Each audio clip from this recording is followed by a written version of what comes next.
മാന്യമായ ശമ്പളം കൊടുക്കണം. ഏറ്റവും ബേസിക് സാലറിയിൽ നിർത്തിയിട്ട് കുറെ ആളുകൾ വെച്ച് ജോലി ചെയ്തിട്ട് ഞാൻ ഇത്രത്തോളം ആളുകൾ എന്റെ കൂടെ ഉണ്ടെന്ന് മേനി പറയലൊന്നുമല്ല മനുഷ്യത്വം എന്ന് പറയുന്നത്.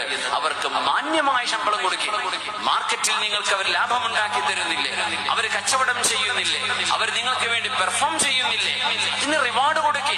അവരെ സന്തോഷിപ്പിക്കാൻ ആദ്യം, എന്നിട്ടാകാം പുറം ലോകത്ത്.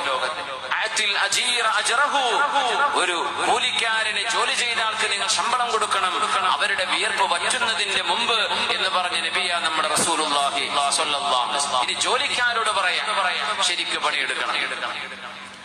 നമ്മൾ അമാനത്താണ് ഏറ്റെടുത്തിരിക്കുന്നത്. ആ അമാനത്തിനെ കൃത്യമായി നിറവേറ്റണം.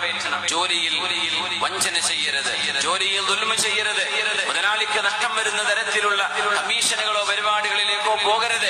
കാരണം അത് സ്വന്തം കമ്പനിക്ക് നഷ്ടം വരുത്തിക്കൊണ്ട് അവനവന്റെ കീശയിലേക്ക് എടുക്കുന്ന എല്ലാ തരത്തിലുമുള്ള കമ്മീഷനുകളും ചോദ്യം ചെയ്യപ്പെടുന്നതാണ്. നിങ്ങളുടെ കമ്പനിക്ക് നഷ്ടം വരുത്തിയിട്ട് നിങ്ങൾ എടുക്കുന്ന കമ്മീഷൻ അത് മുതലാളിയുടെ അറിവോടുകൂടെയാണെങ്കിൽ കുഴപ്പമില്ല, കമ്പനിയുടെ അറിവോടുകൂടെയാണെങ്കിൽ കുഴപ്പമില്ല.